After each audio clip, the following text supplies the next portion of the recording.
Olá, o tema desse vídeo é para falar um pouco sobre o nosso sistema familiar, tá? Nossa relação. Então, na nossa jornada aí da vida, quem já fez terapia, espero que já tenha feito, se não tem, façam, porque é super necessário.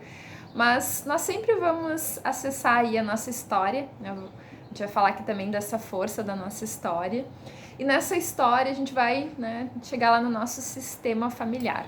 Então nós somos parte de um sistema, né, que vem lá da nossa ancestralidade, do pai, da mãe, depois vai indo avós, bisavós. Então nós somos parte de um sistema. A gente consegue, por exemplo, quando às vezes chega na casa de alguém, né, tem um sistema, todo mundo gosta de falar alto, as pessoas têm comportamentos às vezes semelhantes, né, em cada casa, em cada família. Então tem essa energia, né, daquele sistema familiar. Isso é importante que a gente compreenda, porque nós temos uma tendência a ser leal, a repetir padrões, né, desse sistema. A gente pensa que é totalmente livre, mas tem um certo nível de, né, assim, enrosco, a gente chama na constelação familiar de emaranhamento. Então eu trabalho com a constelação familiar também, porque eu senti que era algo que me ajudou muito, né? Eu tinha uma questão bem forte com relação ao meu pai, mas para além disso, para muitas coisas, né? A gente viveu um afastamento e tal.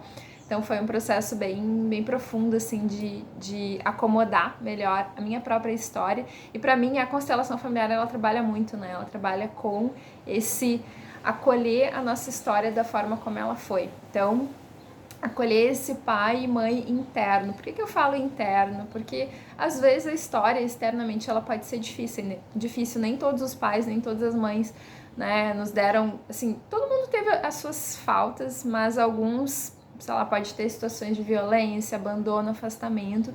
Então, não necessariamente externamente a gente vai estar próximo, mas internamente aceitar e acolher, acomodar a nossa história, esse é o trabalho de cada um. Porque a gente não tem como mudar essa história, né? Ela foi como foi, então nós nascemos, crescemos no ambiente que foi. E quando a gente acolhe, acomoda, a gente toma uma força que vem dessa ancestralidade, né? Que tá aí, que tá querendo nos apoiar de alguma forma, é uma força mesmo que vem assim de geração em geração. E quando a gente consegue realmente acomodar isso, nosso coração fica bem mais fácil. Esse é um trabalho interno, não é um trabalho profundo, mas que eu vejo que é muito necessário acolher a nossa ancestralidade, entender quais são os padrões do nosso sistema, o que nós estamos repetindo. Isso é muito inconsciente, tá? Não é uma coisa assim que eu sei que eu tô fazendo isso. Muitas vezes a gente não tem noção do que tá fazendo, mas quando vai aprofundando, vamos percebendo, e a partir dessa consciência, novas escolhas podem ser feitas, tá? Então, a tua história, ela é a tua história, mas ela não te define, ela não te limita, mas é muito importante poder olhar para ela, né, de uma forma mais acolhedora, né, entendendo que ela faz parte e também tem muita força nessa história, tem muita força em tudo que aconteceu para a vida chegar até nós, tá? Então essa é só uma pinceladinha, uma sementinha aí para olhar mais para esse tema.